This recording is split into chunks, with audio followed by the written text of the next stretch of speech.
Mga kaubayan, itong nakikita nyo po na ito ay nandito po tayo sa harapan ng Olongapo City Public Market. Yan po mga kaubayan, Olongapo City Public Market.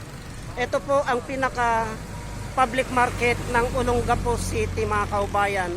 Magmula doon sa dulo na yon hanggang doon sa dulo na ito, yan po ay public market yan mga kaubayan. Kaya tignan po natin, ipagpatuloy po natin ang paglalakad hanggang makarating po tayo doon sa ating pupuntahan mga kaubayan. Tara na po, para makita na po natin ang kapaligiran ng Olongapo. Tayo po ay patawid mga kaubayan at pupunta tayo doon sa kabila doon. So nakatawid na tayo mga kaubayan at ito po yung gilid na ng Olongapo Public Market. At ito yung dating RC noon mga kaubayan yan, nabago na po, maganda na po. At itong building na ito, itong sa aking harapan na yan, yan yung crystalline, yan po ang crystalline noon. Hanggang ngayon mga kaubayan, crystalline pa rin yan. Marami na pong nabago dito sa Olongapo mga kaubayan. At itong building na ito na po ang Villa Gracia building ngayon. Yan po, bago na po ang Villa Gracia building mga kaubayan. Punta po tayo doon sa kanyang harapan. So, bali nandito tayo sa harapan ng Villa Gracia building mga kaubayan. Ayan po siya. Bago na po itong mga kaubayan, binago na po.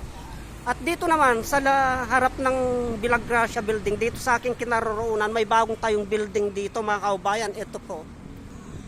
Ito po, Sunbear Building. Sunbear Building po mga kaubayan. Hindi po natin alam kung ano pong business ang itatayo dito. Kaya tara na po, ipagpatuloy po natin ang paglalakad mga kaubayan hanggang sa makarating po tayo doon sa may Victory Liner. Doon po ang Victory Liner mga kaubayan. Maglakad po tayo. Dito sa ating dinadaanan mga kaubayan, dito sa gilid-gilid dito, ay nandito po ang ating mga kapatid na naghanap buhay. Sari-saring hanap buhay po nila dito. Yung ating mga kapatid na mga Muslim. Yan po. Dito mga kaubayan, itong kanto na ito, yung kanto na yan mga kaubayan, dito sa baba ng Mart 1, ito po, ang Mart 7 mga kaubayan, itong kanto na ito, ay ito na po, dito na po dumadaan yung mga Victory Liner. Yan. Doon sa dulo nito mga kaubayan, kung nyo pong makikita, may hotel po doon, ayun po, mga kaubayan. Kaya yung mga napapagod po at walang matuluyan, at ginagabi na hindi taga rito sa Olongapo, dito sa may gilid ng Victory Liner, may hotel po doon, ayun po. Yan po mga kaubayan. Dito po sa gilid ng Mart, Mart 7 mga kaubayan. Malapit na po tayo sa ulo ng Apo, sa Victory Liner. Ipagpatuloy po natin mga kaubayan. Ito ang tinatawag na ulo ng Apo. Ito po mga kaubayan, ulo ng Apo. Pag nakarating po tayo dito sa rotonda na ito, itong rotonda na ito mga kaubayan ay may 4 na kanto. Ito po. Itong daan na ito, itong papunta na yan, ay papunta po ng Zambales yan mga kaubayan. Papunta ng Zambales yan. Dito po sa may rotonda yan.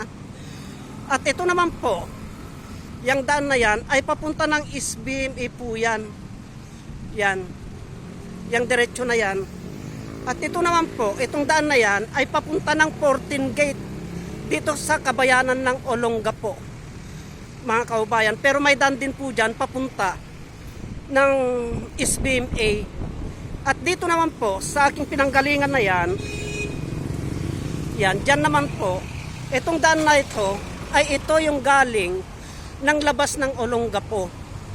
Galing ng Maynila, Cabanatuan, Baguio, basta't yung papasok ng Olongapo, ito po, dito po. Pagpasok nyo ng Olongapo mga kaubayan, at nandito na po kayo sa mismong bayan ng Olongapo, ay nyo pong makikita ito.